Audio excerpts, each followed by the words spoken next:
তোমার কাছে ফোন করিলে পাই গো শুধু ওয়েটিং। ও গিন্নি কার সাথে করতেছো তুমি ফিল্ডিং?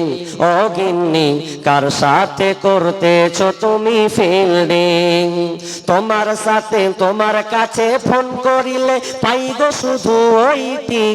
ও গিন্নি কার সাথে করতেছো তুমি ফিল্ডিং? ও গিন্নি কার সাথে করতেছো তুমি ফিল্ডিং? তার কাছে গিয়ে বলে আপা ফোন করেছে, আবার বলে মা আমায় ফোন করেছে, আবার বলে বাবার কথা, একবার বলে মায়ের কথা, একবার বলে ভাইয়ের কথা, একবার বলে বোনের কথা। আর কতদিন করবা তুমি চিটিং? ও গিন্নি কার সাথে করতেছো তুমি ফিল্ডিং? ও গিন্নি কার সাথে করতেছো তুমি ফিল্ডিং? তোমার কাছে ফোন করিলে পাই গো শুধু ওয়েটিং। ও গিন্নি কার সাথে করতেছো তুমি ফিল্ডিং? ও গিন্নি কার সাথে করতেছো তুমি ফিল্ডিং? নামাজে রোজার ধার ধারে না, মোবাইলে ব্যস্ত, স্বামী তাহার ফোন করিলে কথা কই না সে তো। নামাজে রোজার ধার ধারে না, মোবাইলে ব্যস্ত, স্বামী তাহার ফোন করিলে কথা কই না সে তো। স্বামী বলে প্রাণের বিবি অনেক ভালোবাসি আমি, স্বামী কয় প্রাণের বিবি অনেক ভালোবাসি আমি, কিন্তু তোমায় দেখি শুধু ওয়েটিং। ও গিন্নি কার সাথে করতেছো তুমি ফিল্ডিং? ও গিন্নি কার সাথে করতেছো তুমি ফিল্ডিং? তোমার সাথে ফোন করিলে, তোমার কাছে ফোন করিলে পাই গো শুধু ওয়েটিং। ও গিন্নি কার সাথে করতেছো তুমি ফিল্ডিং? ও গিন্নি কার সাথে করতেছো তুমি ফিল্ডিং? স্ত্রীকে বিশ্বাস করা যায় না, স্ত্রী স্বামীকে বাদ দিয়ে পরকীয়ায় লিপ্ত হয়েছে, এই যে মিথ্যা কথা। অথচ না না কেউ যদি আল্লাহ বিসমিল্লাহির রহমানির রহিম ইয়া আইয়ুহাল্লাযীনা আমানু লা তাখুনুল্লাহা ওয়ার রাসূলা। হে ঈমানদারেরা, তোমাদেরকে আমি বলি কান লাগাও। আল্লাহ সুবহানাহু ওয়া তাআলা ঈমানদারকে সম্বোধন করে বলছেন লা তাখুনুল্লাহা ওয়ার রাসূলা। তোমরা আল্লাহ এবং তার রাসূলের খেয়ানতি করবে না। আল্লাহ এবং তার রাসূল যেটা দিয়েছেন ওর বিরুদ্ধাচরণ, এক কথায় তোমরা খেয়ানতি কর্মকাণ্ড তোমরা করবে না। এবার আল্লাহ এবং তার রাসূলের খেয়ানত কি করে বলা হয়? মুফাসসিরিনগণ আয়াতের ব্যাখ্যা তাফসীর তারা করছেন। আয়াত আমরা আল্লাহ এবং রাসূলের খেয়ানতি কিভাবে করে, কিভাবে আমরা খেয়ানতি করি? মুহাদ্দিস কিরাম বলছেন যতগুলো কোরআনের আইন আছে, যতগুলো কোরআনের বিধিবিধান আছে, সমস্তগুলোকে আপনাকে মানতে হবে, মানতে হবে। যদি আপনি ওগুলোকে না মানেন, যদি আপনি না কাজে রূপান্তরিত করেন, তাহলে আপনি আল্লাহর খেয়ানতি করলেন। এবার তারা বলছেন ও রাসূলের ক্ষেত্রে নবী যেটা আমাদেরকে নির্দেশ দিয়েছেন, যেটা আমাদের সুন্নাহ, নবী যেটা আমাদের করতে বলেছেন, যদি তার মধ্যে বিপরীত করে দিই তাহলে কিন্তু আমানতের খেয়ানত হবে। অন্য জায়গায় আল্লাহ বলছেন ওয়া মা আতাকুমুর রাসূলু ফাকুযুহু ওয়া মা নাহাকুম আনহু ফান্তাহু। আল্লাহ তাআলা বলছেন নবী যেটা তোমাদেরকে আদেশ দেয় ওটা তোমরা মেনে নাও, নবী যেটা তোমাদেরকে ছাড়তে বলে ওটা তোমরা বর্জন করবে, প্রত্যাখ্যান করবে। কিন্তু যদি আমরা আল্লাহ এবং তার রাসূলের আইনকে যদি না মানি তাহলে কি করা হলো? আমানতের খেয়ানতি করা হলো। যদি কোরআন হাদিস না মানি জীবনে, কি হবে গো মরার পরে, যদি কোরআন হাদিস না মানি জীবনে, কি হবে গো মৃত্যুর পরে, যদি কোরআন হাদিস না মানি জীবনে, কি হবে গো মরার পরে। তাহলে কোরআন এবং হাদিসকে আপনাকে মেনে নিতে হবে, আমাকে মেনে নিতে হবে। যদি না মানা হয় তাহলে এটা আল্লাহ এবং রাসূলের খেয়ানতি হবে। দ্বিতীয় নম্বরে আল্লাহ বলছেন ওয়াতাখুনু আমানাতিকুম, তোমাদের মধ্যে যে আমানতগুলো আছে ওগুলো আমানতের তোমরা খেয়ানতি করবে না, অর্থাৎ আমানতের তোমরা রক্ষা করবে। তোমাদের আপোষের মধ্যে, তোমাদের ভাইয়ে ভাইয়ে, তোমাদের বন্ধু বান্ধবে, যা আপনার কিনে আত্মীয় স্বজন আছে, এক কথায় নিজেদের মধ্যে তোমাদের যদি আমানত রাখা হয় ওটা খেয়ানত করবে না, আমানতে রক্ষা করবে। ওয়ান্তুম তাআলামুন, অথচ তোমরা এ ব্যাপারে জানো। দ্বিতীয় আয়াতটা পড়ে পড়ব। আমানত রক্ষা করবেন, কে কাকে বিশ্বাস করবেন আপনি আমানত রক্ষা করবেন? ভেজাল আছে। অথচ বিশ্বনবী বলছেন কেউ যদি আল্লাহ এবং আমাকে ভালোবাসতে চায়, বিশ্বনবী বলছেন কেউ যদি আল্লাহ এবং তার রাসূলকে ভালোবাসে, তো ভালোবাসতে যদি চাই তাহলে সে তিনটা কাজের সে পদক্ষেপ নেবে। বিশ্বনবী তিনটা কাজকে উল্লেখ করে দিলেন। এক নাম্বার, যখন তুমি কথা বলবে রে, সত্য কথা তুমি বলবে, খবরদার মিথ্যা কথার আশ্রয় নিবে না। তার মানে যদি আপনি আল্লাহ এবং তার রাসূলকে ভালোবাসেন তাহলে এক নাম্বার পয়েন্ট হচ্ছে আপনি সব সময় সত্য কথা বলবেন। এক নাম্বার সত্য কথা। সত্য কথা কত পার্সেন্ট লোক, কত পার্সেন্ট লোককে আপনি বলবেন সত্যবাদী? যাকে আপনি বিশ্বাস করেন ও আমার পক্ষে কথা বলে তলতল গাছ কাটে, সত্য কথা বলে না বরং আপনার উল্টাটা করে, আপনি কাকে বিশ্বাস করবেন? অথচ আল্লাহ রাসূল সাল্লাম বলছেন যদি আল্লাহ এবং রাসূলের ভালোবাসা পেতে চাই, প্রথম নম্বর সব সময় সত্য কথা বলবে। সত্য কথা বলবে মানে নাই। স্বামী স্ত্রীকে অনেক সময় সত্য কথা বলে না, তো স্ত্রীও স্বামীকে সত্য কথা বলে না, কথাগুলোকে লুকিয়ে রাখার চেষ্টা করে। হ্যাঁ, মিথ্যা কথা বলা জায়েজ আছে, তাই বলে মৌলভী জায়েজ আছে ওটাই বলে দেন। বলবো কিভাবে ওটা আগে তাড়াতাড়ি বলেন। মিথ্যা কথা বলা যায় 3 জায়গাতে, ওটাই আপনি আমল করবেন নাকি? কিন্তু মিথ্যা কথা যে আপনাকে বলতে হবে না, বাঁচতে হবে। স্ত্রী স্বামীকে আপনার কিনা গোপন রেখে দেয়, দরকার আছে, আর স্বামীও স্ত্রীকে বলে না। স্ত্রীর স্বামী সংসার করে অথচ কিন্তু দেখবেন তাকে যদি ফোন করা হয় তো ওকে ফোনে পাওয়া যায় না। স্ত্রীকে বলে আহারে তুই কি করছিলি ফোনে, তো বলছে এই দেখো মায়ের সঙ্গে কথা বলছিলাম। মিথ্যে কথা। তোমার কাছে ফোন করিলে পাইব শুধু ওয়েটিং, ও গিন্নি কার সাথে করতেছো তুমি ফিল্ডিং, ও গিন্নি কার সাথে করতেছো তুমি ফিল্ডিং।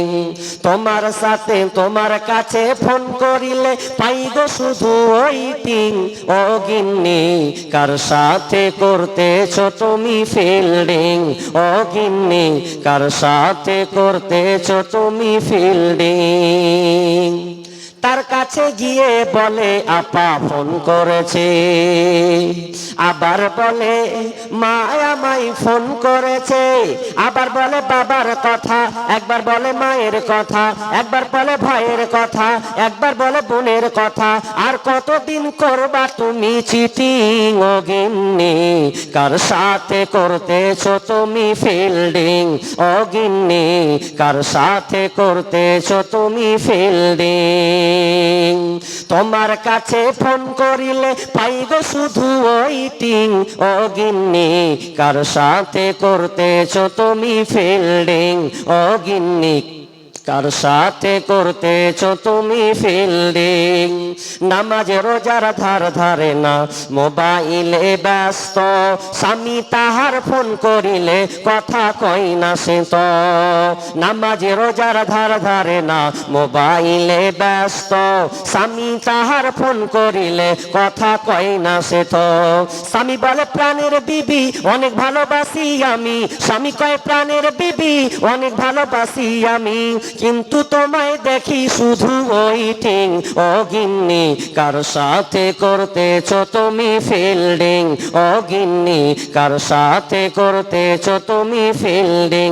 তোমার সাথে ফোন করিলে, তোমার কাছে ফোন করিলে পাই গো শুধু ওয়েটিং ও গিন্নি, কার সাথে করতেছো তুমি ফিল্ডিং ও গিন্নি, কার সাথে করতেছো তুমি ফিল্ডিং।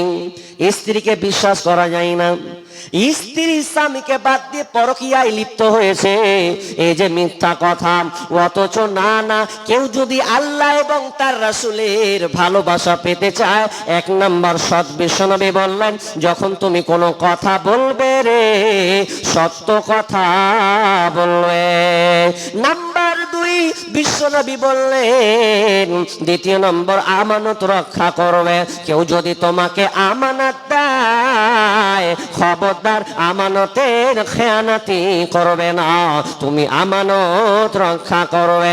তিন নাম্বার বিশ্বনবী বললেন, এবং তুমি প্রতিবেশীর সঙ্গে ভালো ব্যবহার করবে। দ্বিতীয় নম্বর বললে আমানত রক্ষা করা। আমানত বিষয়টা খুবই জটিল। জটিল মানে বিশ্বনবী মসজিদে নববীতে তিনি সাহাবীদেরকে আপনার কিনা আলোচনায় মগ্ন আছেন, দার্সের মধ্যে রয়েছেন। এমন সময় একজন বিদুইন সাহাবী বলছেন, ইয়া রাসূলুল্লাহ, কিয়ামত কখন হবে, কিয়ামত কখন হবে? বিশ্বনবী কোনো কান দিলেন না, কোনো কথায় উত্তর তিনি দিচ্ছেন না। অনেকে বলছেন বিশ্বনবী মনে হয় কথাটা তার ভালো লাগেনি বিধায় উত্তর দেয়নি। আবার অনেকে বলছে বিশ্বনবী হয়তো বুঝতে পারেনি, শুনতে পাননি, এই জন্য তিনি তার জবাবটা দেননি। কিছুক্ষণ পর বলছেন, ও কে ছিলে রে, কিয়ামত কখন হবে? তুমি প্রশ্নকারীটাকে বললেন, ইয়া রাসূলুল্লাহ, আমি আপনাকে প্রশ্ন করেছিলাম কিয়ামত কখন হবে। তখন বিশ্বনবী বললেন, ওরে প্রশ্নকারী, কিয়ামত কখন হবে জেনে নাও, যখন আমানত নষ্ট হবে, আমানত নষ্ট হবে, তখন তুমি জেনে নাও কিয়ামত খুব কাছাকাছি চলে এসেছে, কিয়ামত সংঘটিত হবে। এবার লোকটি বুঝতে পারলো না আমানত কিভাবে নষ্ট হবে, আমানত কিভাবে নষ্ট হবে। বিশ্বনবী বললেন, যখন অযোগ্য ব্যক্তিকে নেতৃত্ব দেওয়া হবে, যে যোগ্য ব্যক্তি সে কিন্তু পাবে না, নেতৃত্ব চালাতে পাবে না, কিন্তু সে অযোগ্য ব্যক্তি, আপনার মাস্তান টাইপের লোক, গুন্ডা টাইপের লোক, তার ব্যবহার, তার আপনার কিনা আখলাক, তার চরিত্র এত নোংরা, ওই লোকটাকে আপনার নেতৃত্ব দেওয়া হবে, ও নেতৃত্বের গদিতে বসবে, নেতা হবে, তখন তোমরা জেনে নাও কিয়ামত সংঘটিত হবে। এটা একটা গেল। আমি খুব ব্যাখ্যা এখনই করবো না, সময় কম আছে তো চাচ্ছি না। 3 নাম্বার, প্রতিবেশীর সঙ্গে ভালো ব্যবহার করতে হবে। আমরা কেমন মুসলমান, প্রতিবেশী আপনার কিনা পাশের বাড়িকে আমরা ভালোভাবে দেখতে পারি না। দিন রাত শুধু চাচি চাচি ঝগড়া লাগাই, হাইরে ওদের ঝগড়া কলের গুঁড়াই ঝগড়া, নুঙ্গিচে আপনার কিনা কাপড় চেড়ে নিয়েও ঝগড়া শুরু করে। বুঝলো না তার ইজ্জতের আবরু ঢাকতে হবে, ঝগড়া শুধু করতে পেলে হয়। অনেক নানি চাচি আহারে ও খুঁজছে কখন কার সঙ্গে ঝগড়া করবো, একদম শরীরের গাম আপনার কিনা কাপড়কে একদম কোমরে গুজে নামলো, একটা হাতে ঝাঁটা শুরু করলো, এমন ভ্যাদ ভ্যাদানি গাল শুরু হলো। আল্লাহ, ওদের গালি যদি একবার ফেসবুকে ছেড়ে দেন কি হাল হবে।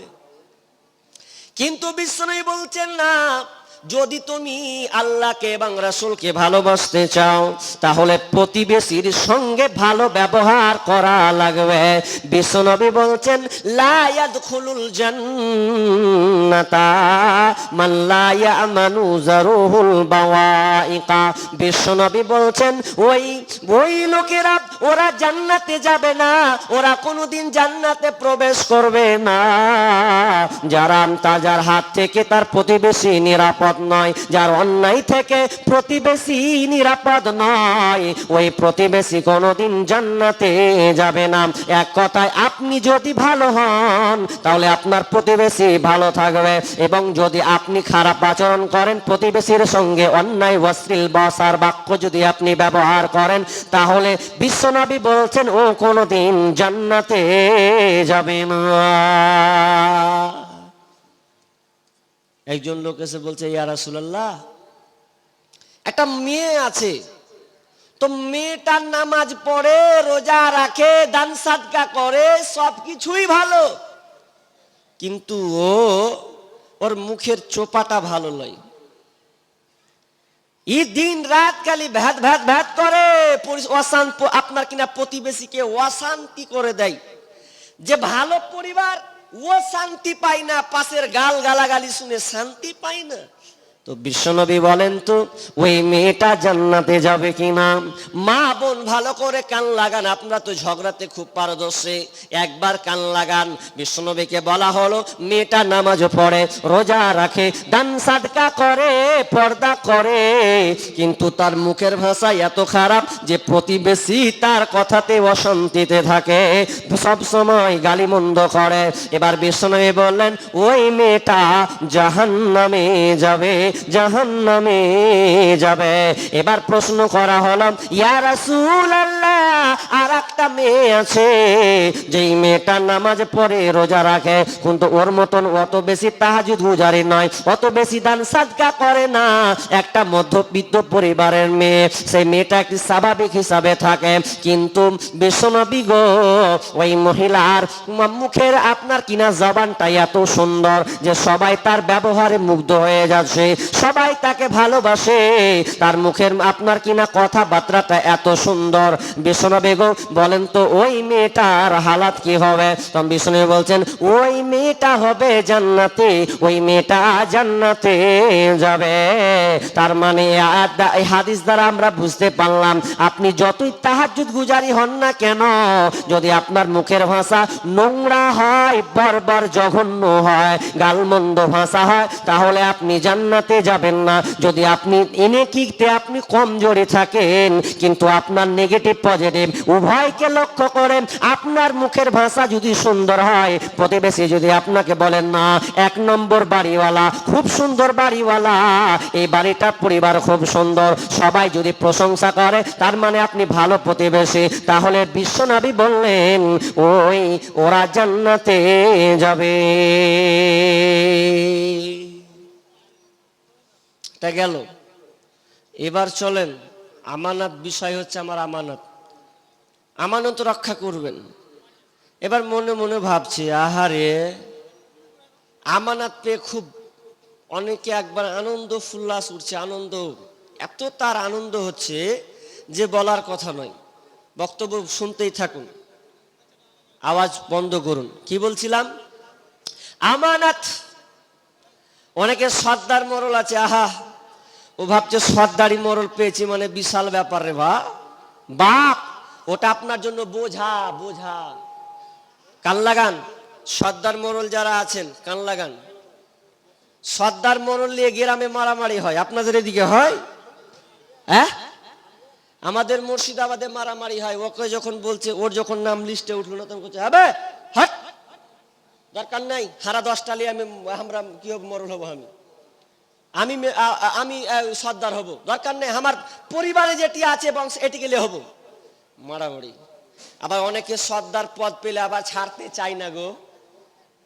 এক মালদার এক চাচাকে বলছে, চাচা বয়স তো অনেক হলো, শুতে পড়েছেন, উঠা উঠি করা যায় না, শুতে শুতে সব গল্প ছাড়ছেন, তো আপনি সর্দারের পদটা ছেড়ে দেন, কিছু লোককে দেন যারা দায়িত্ব করতে পারবে। তো বলছে বা, বলছে ওরে বা, তোরা আমাকে এখনি রাখ, এখনি তো বেঁচে আছি, মরিনি না, কোন তো কি হলো, শুয়ে শুয়ে তোরাকে বলবো, তোরা করবি।